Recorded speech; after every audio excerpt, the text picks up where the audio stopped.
Okay, so welcome to another career series video for high schoolers from Life Skills Coaching Consultants. Today we are very privileged to have Ambassador Hellen Gichuhi, who has agreed to share her career story with us. Thank you, Ambassador Hellen, and welcome. Thank you very much, and thank you for inviting me. It's always exciting to share a little bit of knowledge of what we have, what we know, and to encourage even the young people to know that there's nothing impossible. Exactly. So Hellen, we'll just start right away by asking you to tell us, what is your current profession? I am a diplomat, and by God's grace, I've risen to the highest level. I am now an ambassador. Fantastic. How did you decide to become a diplomat? I did not decide to become a diplomat. Diplomacy called me. As a matter of fact, I was doing my master's program. And as fate would have it, I was doing international relations and diplomacy. And I had to choose subjects. So I chose a subject called African politics. And I tell you the truth, I did not understand a single word that professor said the first day. I did not understand the concepts. I did not understand anything he said. And so I looked for an alternative discipline, an alternative subject. And I did what they call diplomacy. And in diplomacy, we actually learned about what diplomats do. We learned the rules and regulations, what instruments they have, what they do. And one of my professors who taught us international law kept on asking me, become a diplomat, you must be a diplomat. I was not interested in diplomacy. I was doing my master's to get into the UN system, not to do diplomacy as such. The UN system, of course, is also a branch of diplomacy, but it is more specialized than what I do now because it only deals with the UN issues, matters of the UN. So I did the course, and when we were doing the last exams, the professor came with the papers. He'd already recommended me. And he told me I must apply because after 20 years, the Ministry of Foreign Affairs had opened up and was employing people after 20 years. What a coincidence. So I applied it grudgingly because I didn't want to fail the subject. I didn't want him to say, oh, you have not applied. I told you to apply, so you're going to fail this subject. I didn't want to fail his subject, so I applied. And you know, I was called for the interview, and as a faithful student, I went for the interview just to say, yes, I went for the interview. And because we'd all heard that government, you cannot make it unless you know someone. Okay. So I went for the interview, and do you know what they asked me? I had just done the exam in diplomacy 2 weeks before, and they asked me, what is the Vienna Convention on Diplomatic Relations? I sang like a bird until they said, okay, enough. I mean, I'd just done the exam and I was being asked exactly the subject that I did as an option because I didn't understand what the professor was saying in the other subject. So that's how I landed in. And wonder of wonders, maybe the master's program was very good. I don't know. But I made it and I was among the ones who did very well. And we were being interviewed by diplomats, by ambassadors. There were ambassadors in the room as well. Because if you're going into a certain career in the civil service, people from that sector normally are part of the panel. So we had an ambassador who was very impressed by my answers. At the end, they asked me, how did you know all these things? I said, but I've just done the exam. So it worked out for good. God made it such that it worked out for good. Oh, fantastic, Hellen. That sounds like such an interesting story. And I'm going to come back and ask you what you do on a day-to-day basis. But let me take you back a little bit and just ask you, when you were in high school, what subjects did you enjoy? Which subjects did you choose? And why did you choose those subjects? Now, that's a very conflicted question because When I did my fourth form, I did very well. Those days we had division 1, 2, 3 like that. So I got my division 1 and I did well in both the sciences and the arts. And when I was called back to form 5 and 6, I was called for the arts. But I had this preconceived idea that if I did the arts, I'd be a failure. I wanted to be a doctor. So I chose and I insisted on doing maths, chemistry, and biology. With hindsight, that was probably a mistake because I failed miserably in sixth. I lost interest halfway through. And I recall the headmistress kept calling me to her office, trying to encourage me. We even started keeping a diary because I wasn't doing my homework. And she asked me, why aren't you doing your homework? I said, I've lost all interest. I don't want to do maths. I loved biology. I loved drawing. I loved cutting the dissecting and all that. Chemistry, I loved to learn about how perfumes are made, but that was as far as it went. I lost interest in those subjects. And so for obvious reasons, I failed.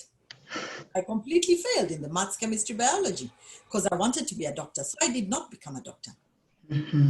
But as grace would have it, I did music as a fourth subject in A-levels. And of course, I passed very well.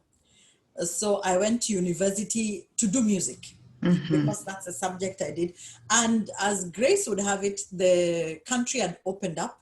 They were starting I believe it was, I'm not sure if it was the older 844, where music was one of the core subjects. Yes. And out of that time, actually, that is what gave birth to the earlier stars, such as Wahoo, Nameless. They were all born out of that window of having students doing music as a subject. So we had a lot of musicians coming up, and some of them have survived till today. Oh, that's great, Helen. I'm so happy to hear that even though you failed your science subjects at Form 6, you still went on, and I mean, today you're an ambassador. So I just want to come back to that topic of being an ambassador. What qualities are required to be successful in this career? To be an ambassador, I believe anybody can be an ambassador. And I want to say that when people are being recruited to be ambassadors, or rather into diplomacy, because you've got to start from low there, they're recruited from all disciplines. We have people who did physical sports as a degree. We have people who did history. We have people who did all sorts of things. But of course, once you've been invited in, it is important to do international relations, things related with international relations. So whatever you have as your base, you want to build it up, to buff it up with something to do with international relations. I know right now they take interns for the first degree. Those who are doing their first degree, the government has opened up an internship program, and they take from all fields. Of course, those who have done international relations have a bit of an advantage because then they understand a bit more of what we do. But I want to encourage everybody because I have seen people who've done all sorts of subjects come in and they have done very well. Because again, in diplomacy, we have so many different fields in diplomacy. We have those who deal with protocol.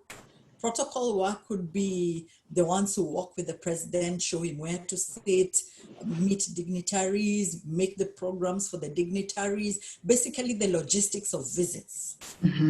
Those are the logistics of events. Those are in the protocol section. Then we have the people in the legal department. Those are lawyers. Then we have the people looking at environmental diplomacy, because in Kenya's diplomacy, we have 5 pillars. We have the economic diplomacy. So people who've done economics would fit in. People who've done anything to do with money would fit in. Then we have the administration bit. That's not an arm of diplomacy, but it is a section that we have. So people who've done a bit of administration will be able to fit in. Okay. Then we have another pillar of our diplomacy, which is peace diplomacy. So those who've done peace studies, those who've done anything to do with peace would fit in. We have environmental diplomacy. Those who've done environmental science, they've done all sorts of, they've done the study of, I don't know, geography, maybe, anything to do with the things that will do with environment. Then we have cultural diplomacy. Cultural diplomacy deals with who we are and what we are. How do we influence? Diplomacy is about influencing other people. How do we influence other people? Through our food, through our what we wear, through our hairdo. You know, I'm so happy that a lot of Africans have discovered that we have beautiful hair. So we don't need to wear wigs. We can keep our short hair and still feel we are stylish with it. And we can keep it kinky. It doesn't have to be straight. You know, we have our own culture. We can wear our own kitenges. Unfortunately, I didn't remember to wear my kitenge. I really wanted to wear my kitenge, but I forgot this morning. So we can wear our kitenges even to show off that we are Africans and we are proudly African. So it's diplomacy is trying to influence other people to see the goodness in you and for them to accept you and for them to basically do things with you in a more friendly manner. Okay, and that brings me to, you know, this question. I mean, as an ambassador, what do you do on a day-to-day basis? We talk a lot. With who? Well, for example, I'm at UNESCO myself. I am working at UNESCO in Paris. And UNESCO is a UN organization. UN organizations have all the countries come together and we negotiate with one another on what it is, the direction we want to go as together, how we want to push together. So we have statutes that that dictate how we relate to each other. So we sit in meetings and we look at UNESCO particularly, we look at issues to do with education, we look at issues to do with culture, we look at issues to do with social sciences, we look at issues to do with natural sciences. And we see, for example, in terms of World Heritage Sites, where is it in the world where we have incredible sites, incredible pieces of the earth, which have outstanding universal value, which have a value that is important for everybody. So, for example, Mount Kenya is one of our World Heritage Sites in Kenya. It is a snow-peaked mountain on the equator. According to science, that's not supposed to happen. But we have it, and it happens. It is a World Heritage Site because it's outstanding in what it has. You look at the Great Rift Valley, it's another outstanding site that we have. So the Great Rift Valley, if you look at the Rift Valley, it has lakes in the base. A lot of people don't know that. But if you look at where the Rift Valley starts all the way to South Africa, at the base of it, there's a lake system. So in Kenya, for example, our lake system is so outstanding. We have the geysers, we have the flamingos, we have such outstanding beauty within our lake system. So our lake systems in the Great Rift Valley is a World Heritage Site. If you look at the Kaya forests, so we talk about cultures here. Kaya forests, we have the Mijikenda doing their traditional things in the Kaya forest. They have their tombstones, they have their totems. I believe they're called totems. Yes. They have their totems in the forest. And because there are not many forests which have that, then the Kaya forests became a World Heritage Site. If you look at Fort Jesus is one of the forts which are built right by the ocean, and the structure was so incredibly solid that till today it is there. It's not about to sink. And how many years down the road? So it is one of the World Heritage Sites. So we then go, we propose a site, for example. One of the latest ones is Kitmikai in Kisumu. The stones are just placed as though some huge giant person or some huge force put these stones together, and they're together and they're not rolling off. Yeah. All these years, they've never rolled off. So we negotiated. We said, look, we have these stones. They're just put like this, and it's beautiful. It's incredible. Nobody did it. So we think it should be a World Heritage Site. So last year, Kitmikai was included in the World Heritage. Yes. So we have those which are incredibly beautiful. So you've got to say why it is, and you've got to negotiate for your country. So now, for example, in education matters, we know that COVID has affected education so adversely. Yes. The part of the adverse products is like our girls a lot of them have unfortunately found other ways which they think would serve them better. They've gotten pregnant, and we are looking at how best do we cater for these girls who have gotten out of school, not because of their own will, but because of circumstances, the prevailing circumstances. How can they continue with their education? Exactly. So we negotiate, we get countries to offer support, to offer programs. We get countries to accept that these girls should be able to go back to school, regardless of the fact that they have children.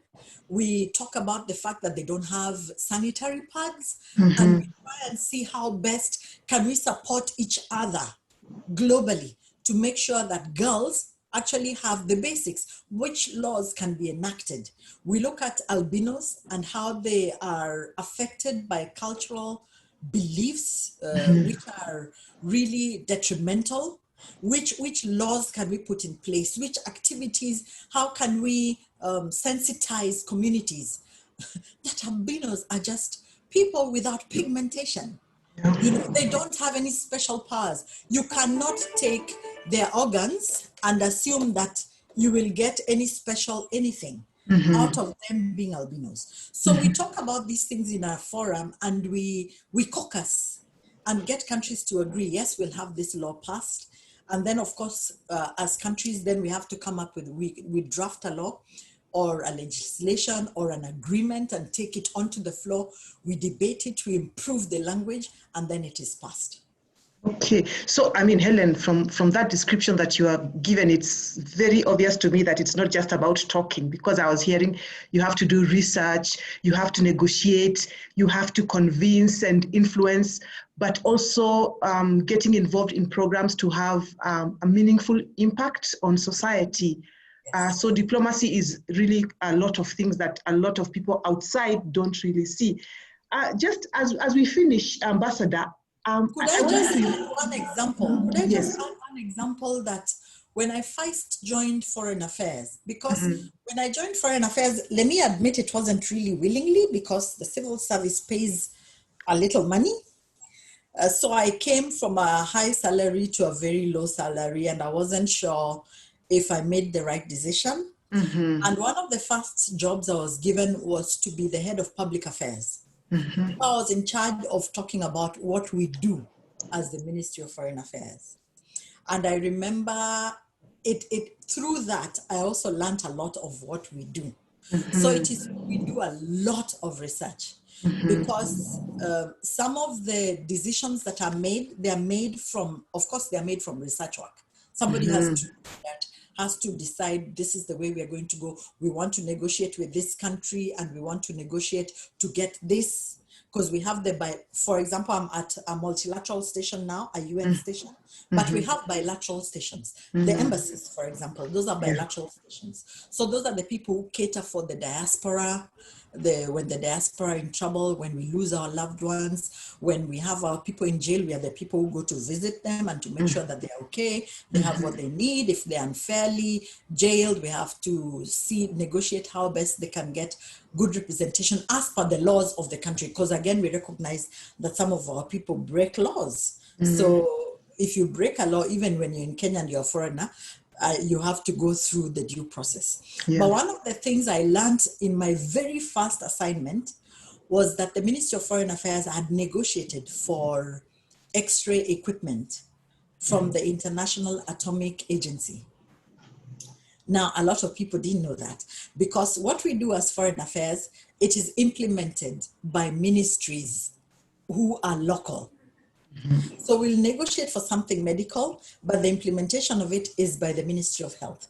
We'll negotiate maybe for infrastructure. We are looking for funds to build our roads or something like that, to build something monumental. We'll negotiate bilaterally with certain countries, but who is going to implement it? It will be implemented by a country. That's why we are foreign affairs. And so a lot of people don't see our footprint on the ground, but I can assure you this is one ministry that works hard. And also to say that it's one ministry that's beautiful in the sense that every department you go to is it's a totally new experience. Yeah. It's never the same. So I'm in a multilateral station. I was previously in South Africa. What we did bilaterally in South Africa and what I'm doing now, they are two totally different, disconnected things. So it's always a learning experience. And let me say that if I was to move from UNESCO, as much as I'm in Paris, and go to the embassy, it will be a totally new experience. Because so if you're looking for an exciting career, if somebody's looking for something exciting, something always new, when you move from office to office, it is new, then foreign affairs is it. Fantastic. It sounds very exciting. And in fact, I was just going to ask you to advise teenagers, anyone who is looking to go into, diplomacy, what advice would you give them? Don't be afraid. Don't be afraid. It sounds like a very glamorous job. And so there are some people who fear the glamour of it. I can assure them the glamour is very little. A lot of hard work. It's a lot of hard work. So don't be afraid. Don't be afraid to get there. And don't be afraid to what's the word? To experiment. You always grow. Foreign affairs will always give you a chance to grow. You always find layers of yourself that you never knew was there. Apply, always learn, always get new things, because foreign affairs will definitely force you to always learn. Fantastic. It really does sound like an incredibly interesting career to go into, diplomacy, with all the research, with all the opportunities and the adventures and all that. Yes. Ambassador Hellen, thank you very, very much for taking the time to share your career story with us. And I wish you all the best as you continue to represent our country in Paris. Thank you. Thank you very much. Welcome.